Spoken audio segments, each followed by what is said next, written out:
Efura TV amóhùnmáwòrán ìṣe àti àṣà àwa ènìyàn dúdú tó fìdí kalẹ̀ sílùú Sàkété.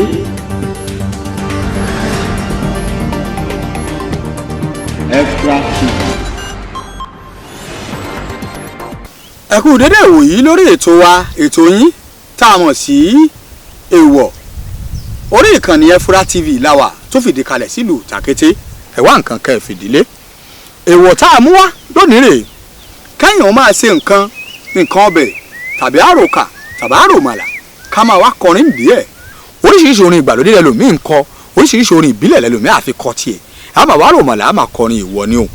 wọn ì ṣe bẹ́ẹ̀ èèwọ̀ ni ìdí tó fi jẹ́ èèwọ̀ rèé yóò máa yá àwọn ìdílé kankan tí ń ṣerú ètùtù bẹ́ẹ̀ nígbà ayé àtijọ́ àti pé ó tún wà nísìnyí lóde òní táwọn ẹlòmíà máa ṣe ètùtù àwọn bíi ìdílé Tòṣó àwọn míì bẹ́ẹ̀ wọ́n máa jẹ́rìí sí ọ̀rọ̀ tí mo sọ pàápàá àwọn fàmílì tó jégùn àwọn tó fámìlì tó jégùn tàbí tó tọmọ Tòṣó wọ́n máa jẹ́rìí ọ̀rọ̀ tí mo ń sọ yìí àti bẹ́ẹ̀ bẹ́ẹ̀ lọ wọ́n á máa ṣerú ètùtù yìí tó rí pé bókù bá kú lágboolé tí wọ́n ti sìnkú tán ìṣèyí tí ó lọ tẹ́ ò ṣe mùsùlùmí ṣe kírísítẹ́nì tí wọ́n bá ṣe táwọn mọ̀lẹ́bí òkú yìí wọ́n wá jókòó wọ́n ṣe òròlé fún òròlé náà ti bẹ̀rẹ̀ láti ibi orin kíkọ kódà tí wọ́n bá fẹ́ lọ odò lọ́pọnmi ẹ̀yìn ni wọ́n fi lọ odò tí wọ́n bá ń bọ̀ wọ́n máa kọrin bọ̀ ni pẹ̀lú omi lórí wọ́n á sì kọrin náà tí wọ́n bá fẹ́ ro kà tàbí wọ́n fẹ́ ro nǹkan tí wọ́n fi ṣe tutù orin náà ni wọ́n máa kọ tí wọ́n bá wá ṣe tán iná tí wọ́n dá kalẹ̀ tí wọ́n fi ṣe nǹkan yìí ẹsẹ̀ ni wọ́n máa fi kó sí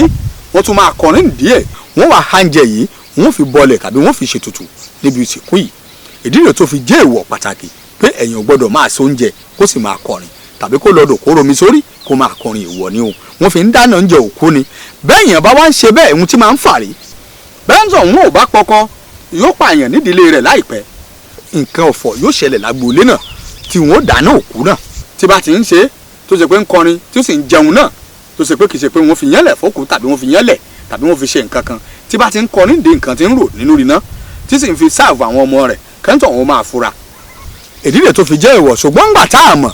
kò tí ì ṣe wá ní nǹkan kan àrìmọ̀ kí n pọmọ lọ́mọ gbogbo èyí tá a mọ̀ ó ti dàfi sẹ́yìn tí eégún máa ń fi sọ ṣùgbọ́n tá a ti wá mọ̀ yìí ó ti di èèwọ̀ ẹjẹ́ àyẹ̀ fáwọn nǹkan yìí ẹjẹ́ àfi kọ́ àwọn ọmọ wa bàbá so oúnjẹ ká má kọrin díẹ̀ o bàbá dáná tán ká máa kọrin wa ẹ dì mú ká ẹ tọ́jú ẹ̀ kẹ́ fi ṣe ìgbésí ayé yín ó wúlò fún yín ó wúlò fáwọn ọmọ yín o ẹjẹ́ àṣeyìn òun níkà ẹ̀yin ọmọ ìyá mi a pa nǹkan papọ̀ mọ́ra wọn tó ṣe pé ìwúlò ewé àti egbò èhun tá a ṣe rèé a mú ìwúlò ewé àti egbò yìí wá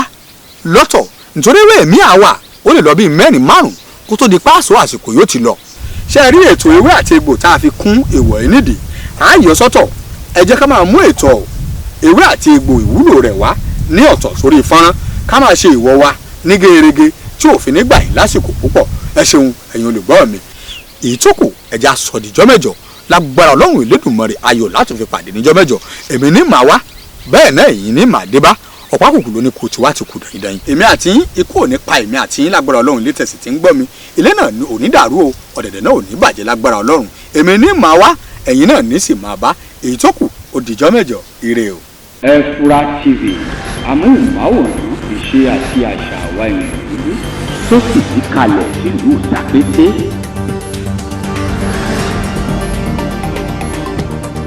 Efura